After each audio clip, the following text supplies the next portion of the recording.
Okay, I am so excited to talk about today's video. This has been on my mind for a while, and so today we're gonna get into why I don't wear makeup. Let's do it.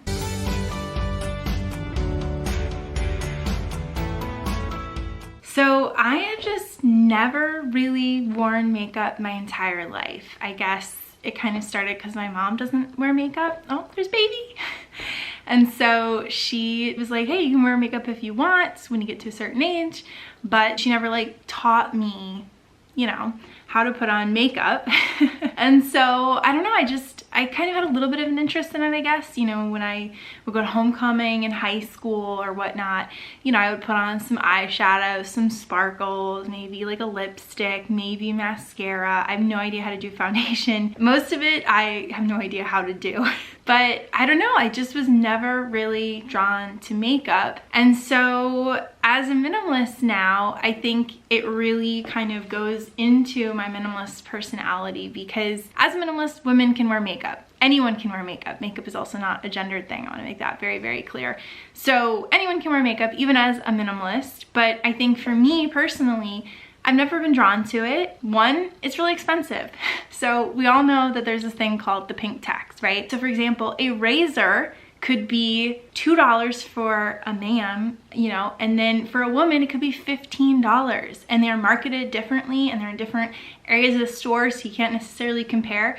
But the tax for women on women's things that are marketed to women, is insane. And so I've always felt like, one, spending not only the money cost, but the time cost of putting on makeup. Like hearing people be like, yeah, it takes me about an hour to get ready in the morning. You know, I do full face makeup and then I do my hair. And I'm like, wow, that is, you know, great if that's your morning routine and you love that and that really fulfills you and it makes you so happy. But for me personally, I don't want to spend an hour doing something every single day that I could be putting into other things. I guess also since I have chronic illness and very limited energy, I, you know, have to be so careful what I choose to put my energy into, and definitely putting on makeup for other people, because it wouldn't be for myself, is not at the top of the list for me.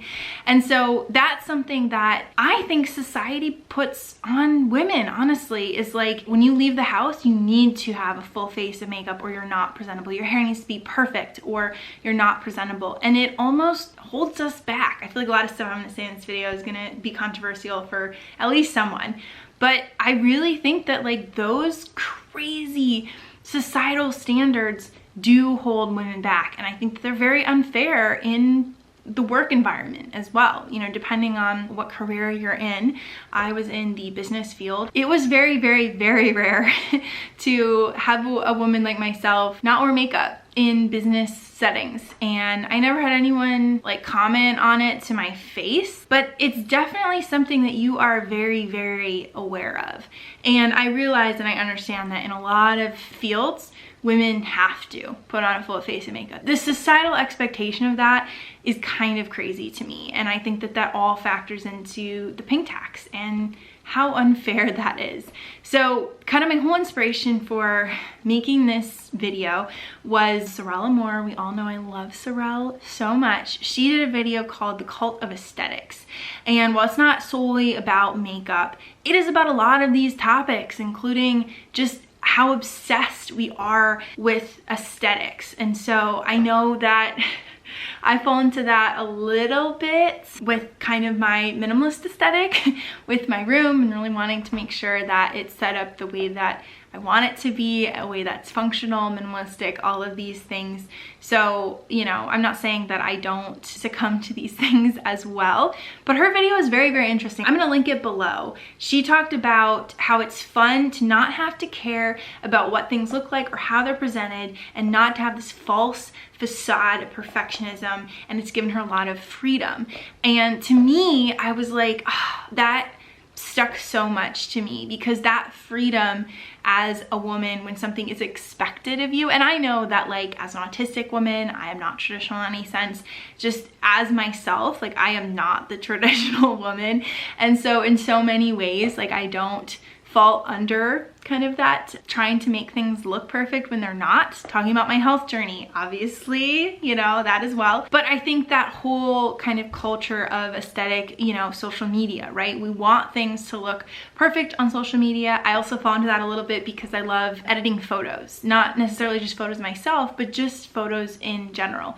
And so naturally you want to make your skin look good and clear and, you know, fresh and all this stuff. So there's so much to think about on this topic. But getting back to makeup, you know, there were a lot of times growing up where I kind of wished I was good at makeup and I did know things about makeup because I had adult acne. So I had some acne in high school and then I developed really, really bad adult acne. And because I don't wear makeup, I continued to not wear makeup and I didn't know how to cover it up. I think the few times I tried using something like concealer or foundation to cover up my acne, it looked worse, and I had someone be like, hey, what's wrong with your face? Why does it look like that? And I was like, well, never doing that again. I think that there's these moments where we wish we could hide under things like makeup, but I've just always felt so much more connected to people when it's their naked face. You know, they don't have this kind of armor, like Sorelle talked about armor, the armor of aesthetic that we all tried to hide behind because society's expectations are so incredibly just unrealistic, crazy, like not fair for aesthetic and women and all of that. You know, I don't judge people for wearing makeup, for doing whatever they want to do. That's totally up to them. I think just for me, I just prefer not wearing makeup, and that's just my like personal choice and opinion. And sometimes, you know, my skin is not perfect. I have acne here, I have acne here. I have a lot of acne going on, and if you get really close up, you know, my face has a lot of acne scars. It is not perfect. I have some moles. Like that's the thing. We don't want perfection because perfection is like not real and it's not vulnerable. It's not being yourself. And again, like I'm not judging anyone who wants that, but for me personally, that's not what I want. It just saves me so much time and money to not have to do this. Like as a minimalist, my morning routine, if I didn't do all this stuff for my health. So for right now, I'm doing a ton of physical therapy in the morning. I'm doing a ton of lymphatic drainage, massage, stuff for my vagus nerve, things like that. If I didn't have all of that I'm really trying to do for my health, that I do feel better if I do those things for my health, not necessarily better, I just feel worse if I don't do them. If I didn't have all that, my morning routine, I mean, I would just get up, put on clothes, eat breakfast, go. And I just feel really good about that because there's nothing like holding me back. You know, I can just get up right before I have to leave and go, and I don't have to kind of schedule in, oh, I have to, you know, spend an hour doing this and doing that. I think it's really shocking to a lot of people to see someone who just never wears makeup. And it's not that I'm not, you know, putting myself out there. Like I make YouTube videos once a week. I also wanted to mention one of Sorelle's friends, Eva Zu Beck, I believe is how it's pronounced, just started getting into her videos and they're really inspirational. And she's kind of this mountain woman who lives on the side of a mountain, you know, doesn't wear makeup, is not focused on aesthetics at all.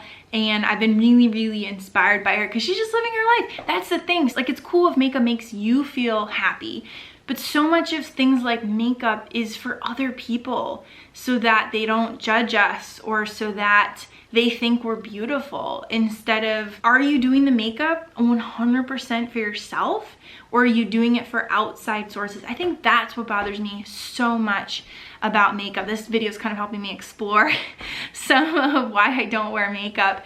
Yeah, just because if I were to wear makeup, I would want it to be for me, 100% for me. That's what my chronic illness has taught me, honestly, is like making decisions because they're 100% for me. I don't want to be spending any energy, because energy is sacred, on things that are for other people and how they might judge me and stuff like that. Like, that is just not worth it for me. Last thing I want to talk about was this article by The Good Trade. What the article was called, didn't write that down. I will link it below. I'll find it, I'll figure it out. but it was talking about the weight of beauty standards and basically this woman going on a journey to not let them impact her anymore. So she talked about feeling like she had more time and energy to tune into her inner voice and make decisions from a source of authenticity rather than outside influence. Exactly what I was just talking about. She just said it better. And she said, like, the modern day beauty industry is built on amplifying insecurities and manufacturing non-existent problems that need to be fixed, and it's supplying an endless array of solutions. That's the other thing, right? So much of this is based on ads, or you go shopping and you're like, oh, it's telling me that, like, oh, if I have a blemish, I need to cover that up, or maybe my eyebrows aren't perfect, so I need to get that done. And like, if you go down that path, you will be there in a source of unhappiness forever. And I'm not saying that I'm 100% happy with the way that I look. Obviously, we all have society's kind of messages that come into our brain of like, oh, I wish this was a little different, or I wish that was a little different. But if you don't focus on these things and you don't let them influence you, it's much easier to avoid them. This woman in the article said, there's a notable difference in the way I carry myself today compared to previous years because I'm no longer measuring my worth by what's in and out in the beauty industry. That's the other thing. I don't subscribe to trends at all. Let me repeat that. I don't subscribe to trends at all. In fast fashion, so in clothing, in beauty trends, it takes, again, so much time and money to keep up on those things, to buy new things all the time. With my minimalism, I don't want to consume things like that. So the woman goes on to say, the new standard I measure myself against is how I feel in my skin. That's something I really try to do. The thoughts and words I direct to the women reflected in the mirror every morning. Oh, I love that. And how aligned I am with my authenticity. Such good words. So I'm going to end with her final thoughts. Every day I wake up, go through the steps of my morning routine. The absence of makeup is a proclamation to myself. Woman empowerment here. I'm declaring that my worth does not come from what I put on my face. I'm gonna add, or how I look in general, right? My worth comes from the individual that I am and the person that I'm becoming. So you put energy, instead of into how you look, into yourself personally, your soul, who you are. Maybe you put that energy into other people that you love and supporting them. It comes from how I choose to show up for myself, my loved ones. Exactly what I just thought. This proclamation is a small act, but it speaks volumes and has ripple effects on other choices in my life. So freaking powerful. So I'm gonna end with that thought, but that was so well said. I think that in general, like, my makeup-free journey has been just so interesting to find beauty in myself without that makeup. Like, this is my natural face and I am learning to love myself exactly how I am. Again, no judgment to those who love makeup. Totally support you in your journey. This is just my personal journey as a minimalist, as a woman, as someone who's autistic. I don't think I would like the feeling of makeup on my face. Also with my acne, right? I think putting makeup on my face would just make my skin break out even more and be more and more unhealthy. I'm also chemically sensitive. So many makeup products have chemicals in them. So I think that it's just maybe some food for thought for you to think through some of these things a little bit more, because it's so easy to just give in to society and what it tells us to do or not to do, or our community and our circle of influences and stuff if they're giving us similar messages. So these are just some things to think about. Feel free to comment below some of your thoughts. Please keep them kind. I'm a very sensitive person, and yeah, I love to get your thoughts on makeup, so please let me know. I will see you in the next video, my friends. Thanks for watching. Talk to you soon.